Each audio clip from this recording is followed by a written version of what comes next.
नमस्कार, राधे राधे, जय श्री राम, सभी को प्रणाम। रीजनिंग गुरु किशन सर यूट्यूब चैनल में मेरे सभी प्यारे दोस्तों का, लाला लालियों का हार्दिक अभिनंदन है। पहले तो जो भी मेरे चैनल पर मेरे प्यारे दोस्त हैं उन सभी को नववर्ष की हार्दिक शुभकामनाएं। मैं भगवान श्याम से यही दुआ करूंगा कि आपके जो भी लक्ष्य हैं, आपकी जो भी मन्नतें हैं इस वर्ष 2021 में वो सभी की आपकी पूरी करें। ठीक, टॉपिक चल रहा था अपना रैंकिंग टेस्ट, और रैंकिंग टेस्ट में हमने टाइप पढ़ ली थी, लगभग 10 क्वेश्चन भी हो गए थे। मैंने कहा था टोटल 15 क्वेश्चन में आपका टॉपिक क्लियर हो जाएगा। तो उसी क्रम में हम आगे बढ़ते हैं। नेक्स्ट क्वेश्चन अपना 11वां नंबर का क्वेश्चन देखो, थोड़ा सा लंबा है। एक ही क्वेश्चन में यहाँ से 10 क्वेश्चन पूछे गए हैं। ठीक है, तो अब वो एग्जाम में 10 क्वेश्चन नहीं पूछे जाएंगे, लेकिन आपसे इनमें से कोई भी 1 या 2 क्वेश्चन एग्जाम में पूछा जा सकता है। देखो क्वेश्चन क्या है। क्वेश्चन है, एक कक्षा में प्रवीण का स्थान ऊपर से 16वां है तथा लड़कों में उसका स्थान 9वां है। उसी कक्षा में सोनम का स्थान ऊपर से 12वां है तथा लड़कियों में उसका स्थान 5वां है।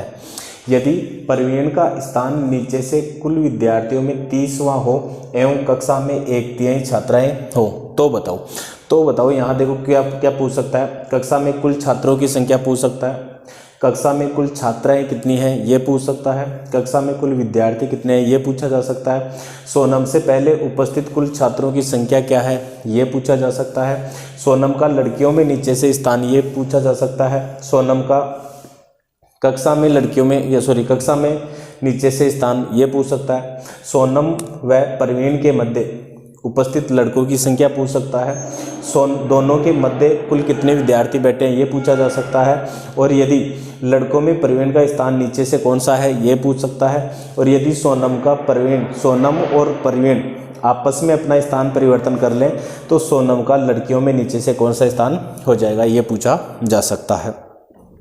तो एक बार तो आप इस क्वेश्चन का स्क्रीनशॉट ले लीजिए, क्योंकि क्वेश्चन थोड़ा लेंथी है, और अगर यहाँ से क्वेश्चन पूछ लिया जाता है तो इन 10 में से कोई भी एक क्वेश्चन आपसे पूछा जा सकता है।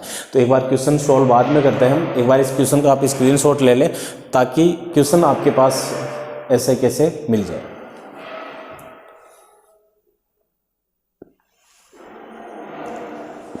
हो गया। देखो, पेन और कॉपी हाथ में लेके बैठ जाए, शांतिपूर्वक आप क्वेश्चन को देखें। क्वेश्चन जैसे कहा गया है उसी के अकॉर्डिंग हम डायग्राम बना के हल करेंगे। क्वेश्चन बड़ा जरूर है, लेकिन इसको हम इतना इजी बना देंगे कि सभी क्वेश्चनों के आंसर हम तुरंत दे पाएंगे। देखो क्या कह रहा है, एक कक्षा में प्रवीण का स्थान ऊपर से कौन सा है 16वां है। कक्षा की बात कर रहा है, कक्षा में प्रवीण का ऊपर से स्थान कौन सा है 16वां।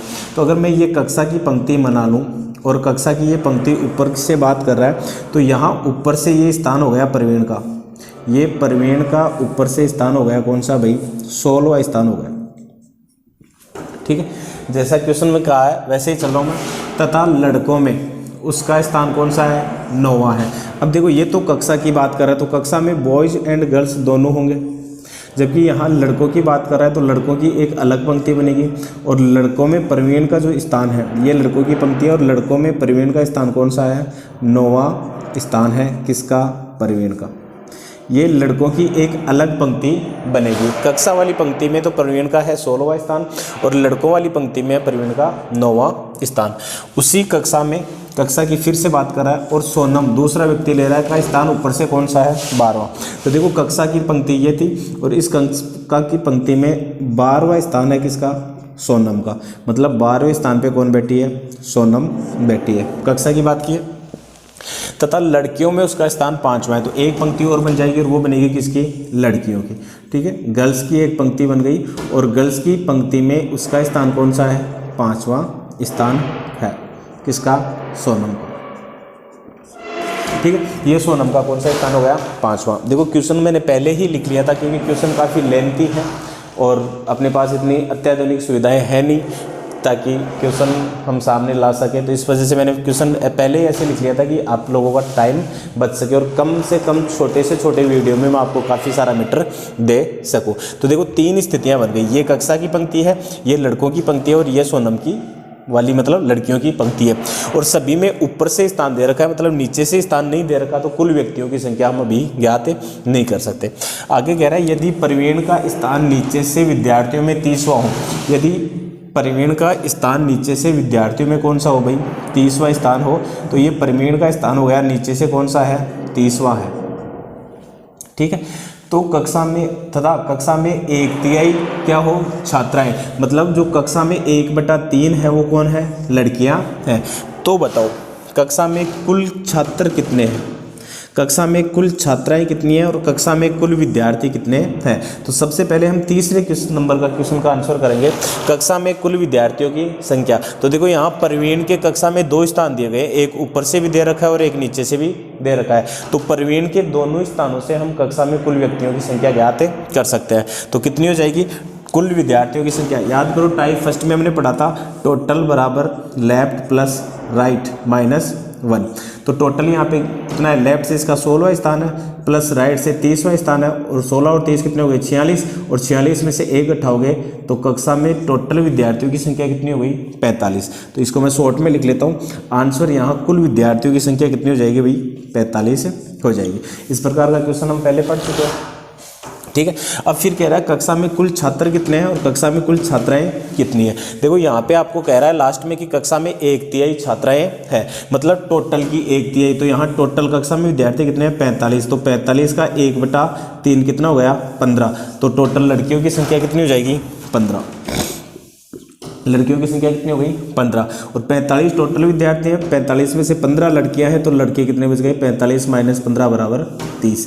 30 क्या बच गए लड़के, तो यहाँ पे इनकी संख्या हो गई 30, इनकी संख्या हो गई 15, और यहाँ पे इनकी टोटल संख्या कितनी हो गई, 45। तो देखो इजी वे में आपके 3 क्वेश्चनों के आंसर आ चुके हैं। चौथा क्वेश्चन है 100 नम से पहले उपस्थित कुल छात्रों की संख्या। अब यहाँ आपको थोड़ा सा दिमाग लगाना पड़ेगा। ये कह रहा है कि 100 नम से पहले उपस्थित कुल छात्रों की संख्या, छात्रों की संख्या से तात्पर्य यहाँ आपको केवल बॉयज की स्थिति बतानी है। तो देखो 100 नम का कक्षा में कौन सा स्थान है, 12वां। 100 नम का लड़कियों में कौन सा स्थान है, 5वां। तो आप यूँ कह सकते हो कि 100 नम से पहले 4 लड़कियाँ बैठी हैं, तो वो 100 नम से पहले यहाँ 4 लड़कियाँ हैं, और कक्षा में 100 नम से पहले टोटल कितनी व्यक्ति है, 11। अब इन 11 में से 4 लड़कियां हैं, तो बाकी जो बच गए वो 7, वो कौन होंगे, लड़के। तो कक्षा में लड़कों की संख्या कितनी हो गई, 100 नम से पहले 7। 100 नम का लड़कियों में नीचे से स्थान, देखो 100 नम टोटल लड़कियां कितनी, 15। 15 में से एक और से इसका स्थान कौन सा है, 5वां। तो हम यहाँ पे ऐसे कर सकते हैं ना कि 15 माइनस 5 प्लस 1, ठीक है, 15 में से 5 गया तो 10, 10 और 1 नीचे से 11वां। क्यों, टोटल 15 है, ऊपर से इसका 5वां स्थान है, तो टोटल में से 5 घटाएंगे तो 10, 10 में से 1 गया तो 11वां। तो 100 नम का लड़कियों में कौन सा स्थान हो गया, 11वां स्थान हो गया। फिर कह रहा है कक्षा में 100 नम का नीचे से स्थान। तो देखो ऊपर से 100 नम का कौन सा स्थान है, 12वां। टोटल लड़के कितने हैं, 45। तो 45 में से 12 गए तो 33, और 33 में से 1 जोड़ेंगे तो टोटल कक्षा में 100 नम का नीचे से कौन सा स्थान हो गया, 34वां। मतलब ये 100 नम का नीचे से 34वां स्थान हो गया। ठीक है, 100 नम व प्रवीण के मध्य उपस्थित लड़कों की संख्या। देखो पहले तो अगर हम बात करें यहाँ 100 नम और प्रवीण के मध्य, देखो 100 नम का 12वां स्थान है, फिर 13, 14, 15 और ये 16वें स्थान पे कौन है, प्रवीण। ऊपर से ये दे रखा है इसका स्थान। ठीक है, तो टोटल अगर विद्यार्थियों की संख्या की बात करें तो कितने विद्यार्थी हो गए, 3। तो दोनों के मध्य कुल विद्यार्थी तो कितने हो गए, 3। लेकिन यहाँ बात कर रहा है लड़कों की, तो अब हम यहाँ फिक्स नहीं कह सकते कि 100 नम और प्रवीण के बीच में लड़के हैं या लड़कियाँ। तो देखो आपको पता है 100 नम का 5वां स्थान था लड़कियों में, इससे पहले 4 लड़कियां हैं। प्रवीण का 16वां स्थान है, और प्रवीण का कक्षा में कितने, 9वां स्थान है। मतलब यूँ कह सकते हैं कि प्रवीण से पहले टोटल कितने लड़के बैठे हैं, 8 लड़के बैठे हैं। अब 8 बैठे हैं तो इनमें से देखो 100 नम से पहले कितने आ गए, 100 नम का 4था स्थान है तो 4 तो घर से यहाँ है। 100 नम का 12वां स्थान है कक्षा में, तो बाकी 7 क्या हैं, लड़के।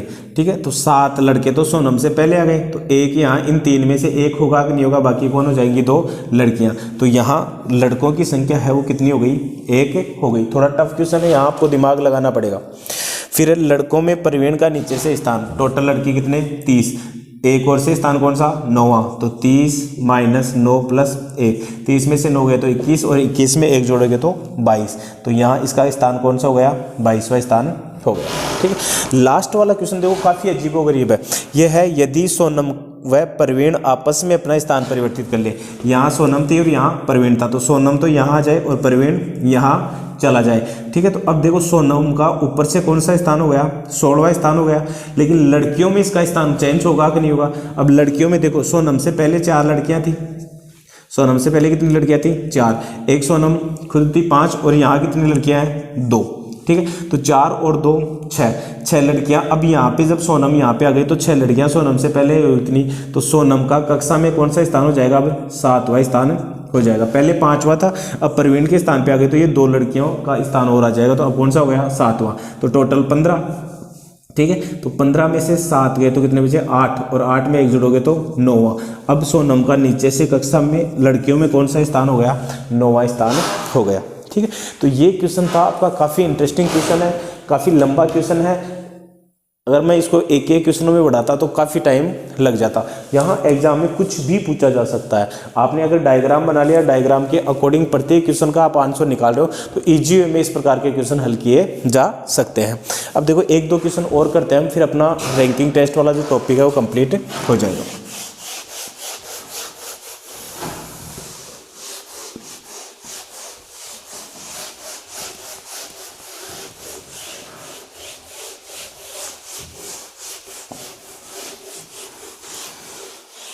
अगर किसी के समझ में नहीं आए तो आप वीडियो को दोबारा से रिवाइज करके देख लेना।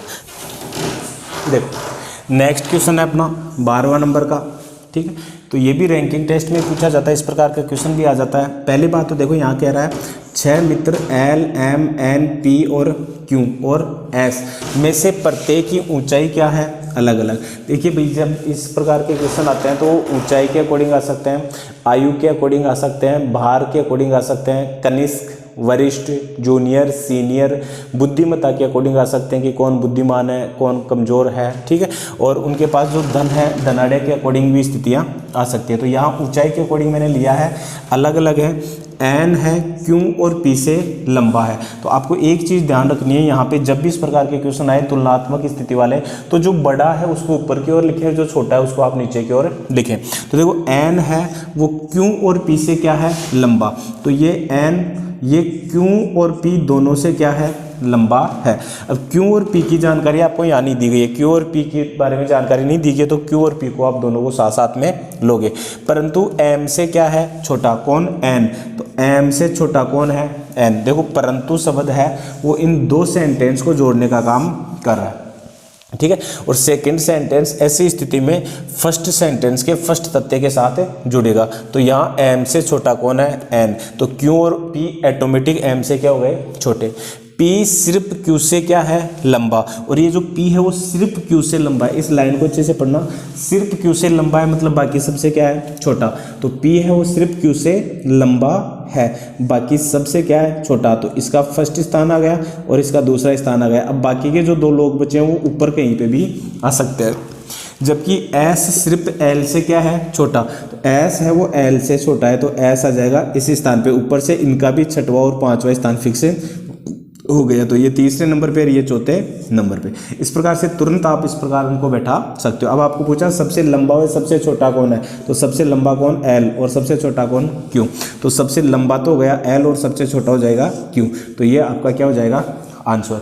तो जब भी इस प्रकार के क्वेश्चन आए तो जो बड़ा है आयु में हो सकता है, भार में हो सकता है, किसी भी जो शब्दावली दी गई है उसके अकॉर्डिंग। तो जो बड़ा है उसको ऊपर की ओर लिखो और जो छोटा है उसको नीचे की ओर लिखो, और उन दोनों में आराम से कंपैरिजन करके आप क्वेश्चन का आंसर हल कर सकते हो। जैसे ऐसा ही एक क्वेश्चन और हल करते हैं हम।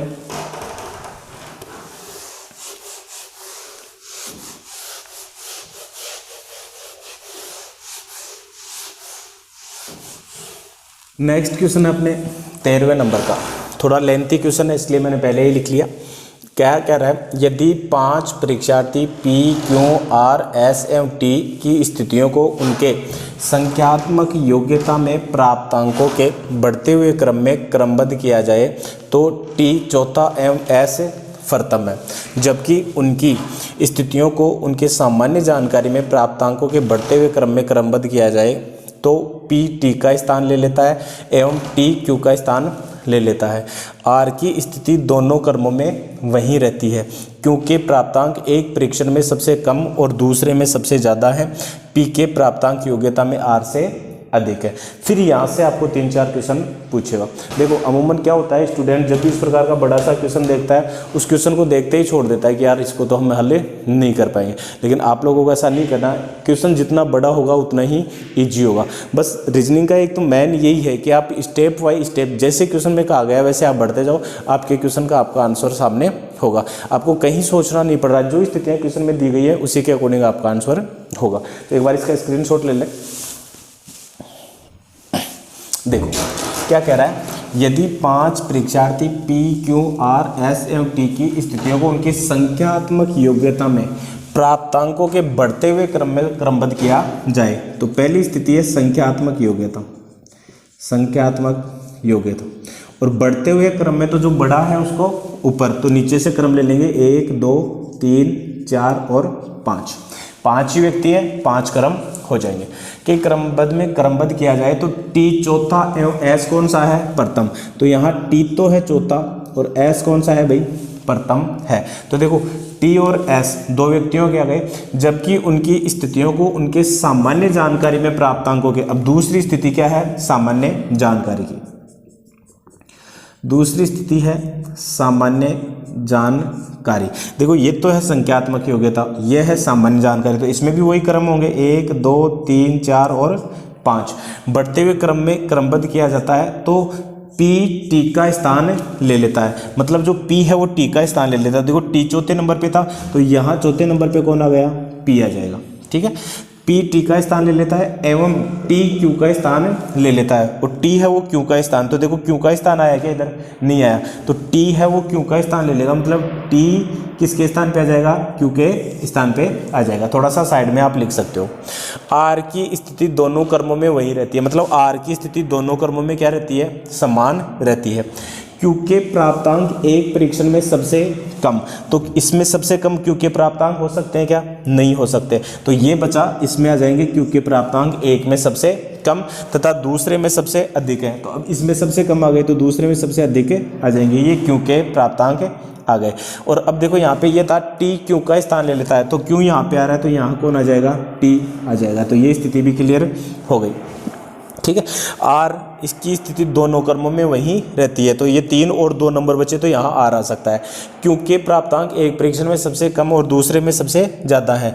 P के प्राप्तांक योग्यता में R से क्या है, अधिक। संख्यात्मक योग्यता ये रही और इसमें P के प्राप्तांक है वो R से क्या है, अधिक। तो R के यहाँ आ गए तो P के यहाँ पे आ गए और R का दोनों जगह सेम है तो R यहाँ पे आ जाएगा और इधर कौन बच गया, S। तो तीसरे नंबर पे कौन आ गया, S आ गया। तो बताओ कितना इजी था, इजी वे में बैठ गया। अब देखो इसमें से क्वेश्चन क्या पूछेगा, इसमें से क्वेश्चन ऐसे पूछ सकता है कि सामान्य जानकारी में किसने सबसे अधिक अंक प्राप्त किए हैं। तो सामान्य जानकारी में किसने सबसे अधिक अंक प्राप्त किए हैं, T ने। आपको सबसे कम अंक प्राप्त सामान्य जानकारी में पूछे तो Q। संख्यात्मक योग्यता में सबसे अधिक अंक प्राप्त पूछे तो Q। ठीक है, और अगर संख्यात्मक योग्यता में सबसे कम अंक प्राप्त पूछे तो S। एक दूसरा क्वेश्चन इस प्रकार से भी आ सकता है कि निम्नलिखित में से किस समूह के परीक्षार्थियों ने अपनी स्थिति में सामान्य जानकारी में संख्यात्मक योग्यता की अपेक्षा क्या किया है, सुधार किया है। तो देखो सुधार का मतलब है यहाँ S पहले स्थान पे था तो अब यहाँ कौन से स्थान पे आ गया, तीसरे स्थान पे, तो इसका सुधार हुआ है। देखो स्थान नहीं, ये बढ़ते क्रम में है तो ऊपर की ओर बढ़ गया तो R इसमें सुधार हो गया। R तो यहाँ पे था और यहाँ पे भी है। P के स्थान में भी सुधार हुआ है, यहाँ तीसरे नंबर पे था और यहाँ कौन से नंबर पे चला गया, चौथे नंबर पे। T के स्थान में भी सुधार हुआ है तो T यहाँ पे था चौथे पे, अब कौन से पे चला गया, पांचवें पे। Q के स्थान में कमी आई है, ये पांचवें में था और यहाँ सबसे नीचे। तो एक तो आ गया S, P और T, तो यहाँ 3 स्थिति S, P और T, ये क्वेश्चन का आपका क्या हो जाएगा, आंसर हो जाएगा। आपको ये भी पूछा जा सकता है कि सामान्य जानकारी में R से ज़्यादा अंक किसने अंक प्राप्त किए हैं, तो R का नंबर यहाँ पे, तो R से ज़्यादा S, P और T ने अंक अधिक प्राप्त किए हैं। तो ये था अपना रैंकिंग टेस्ट जिसमें मैंने हर टाइप का क्वेश्चन आप लोगों को करवाया है। जो अगर फर्स्ट बार इस वीडियो पे आ रहे हैं पार्ट 3 पर, तो ये तीसरा वीडियो है मेरा रैंकिंग टेस्ट का। इससे पहले मैं फर्स्ट और सेकंड जो वीडियो मैंने डाले थे पार्ट फर्स्ट और पार्ट सेकंड, उसमें पहले बाकी मैंने बहुत सारे क्वेश्चन आपको करवाए हैं, अच्छे अच्छे क्वेश्चन करवाए हैं, सारे ऐसे क्वेश्चन करवाए हैं जो एग्जाम में आए हुए हैं और आने की संभावना रहती है इसी प्रकार के क्वेश्चन। तो आप उन वीडियो का भी एक बार अच्छे से विश्लेषण कर लें। मिलते हैं नेक्स्ट वीडियो में एक नए टॉपिक के साथ, तब तक के लिए जय हिंद जय भारत।